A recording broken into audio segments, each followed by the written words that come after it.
പാമ്പാടി ബ്ലോക്കിൽ ഹരിതബൂത്തുകൾ ഒരുങ്ങി. പാമ്പാടി ബ്ലോക്കിൽപ്പെട്ട 8 പഞ്ചായത്തുകളിലും ഹരിതബൂത്തുകൾ വോട്ടർമാർക്കായി ഒരുക്കി.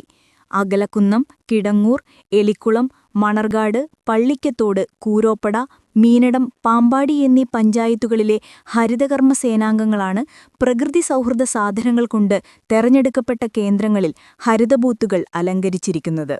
മാലിന്യമുക്തം നവകേരളം ക്യാമ്പയിന്റെ ഭാഗമായി കേരളത്തിലെ എല്ലാ ബൂത്തുകളും ഹരിതബൂത്തുകളായി പ്രഖ്യാപിച്ചിട്ടുണ്ട്. ഇവിടെ പ്ലാസ്റ്റിക്കിനെ പൂർണ്ണമായി ഒഴിവാക്കിയിട്ടുണ്ട്. പ്ലാസ്റ്റിക് അലങ്കാരങ്ങൾ, പ്ലാസ്റ്റിക് കുപ്പിയിലെ വെള്ളം, പ്ലാസ്റ്റിക് തെർമോക്കോളിൽ പാക്ക് ചെയ്ത ഭക്ഷണപദാർത്ഥങ്ങൾ, പേപ്പർ ഗ്ലാസുകൾ തുടങ്ങിയവ നിരോധിച്ചിട്ടുണ്ട്. പകരം പ്രകൃതി സൗഹൃദ സാധനങ്ങൾ കൊണ്ടുള്ള അലങ്കാരങ്ങൾ, വെള്ളം കുടിക്കാനായി കുപ്പി, സ്റ്റീൽ ഗ്ലാസുകൾ, ഇലയിലോ വീണ്ടും ഉപയോഗിക്കാവുന്ന സ്റ്റീൽ പാത്രങ്ങളിലോ ഉള്ള ഭക്ഷണം തുടങ്ങിയവ അനുവദനീയമാണ്. കുടുംബശ്രീയാണ് ഇത്തവണ ഭക്ഷണം മിക്കയിടങ്ങളിലും വിതരണം ചെയ്യുന്നത്.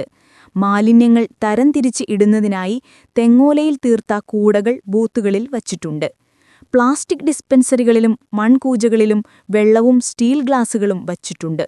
എല്ലാ ബൂത്തുകളിലും ഹരിതകർമ്മ സേനാംഗങ്ങളെ മാലിന്യങ്ങൾ യഥാസമയം നീക്കം ചെയ്യാൻ നിയോഗിച്ചിട്ടുണ്ട്. ഒറ്റത്തവണ ഉപയോഗിക്കുന്ന പ്ലാസ്റ്റിക്കുകൾ കേന്ദ്ര, സംസ്ഥാന സർക്കാരുകൾ നിരോധിച്ചിട്ടുണ്ട്. ജനങ്ങളിൽ മാലിന്യ സംസ്കരണത്തിൽ കൂടുതൽ അവബോധം നൽകുന്നതിന് ഈ തെരഞ്ഞെടുപ്പിനെ മാറ്റിയെടുക്കാനാണ് സർക്കാരിന്റെ ശ്രമം.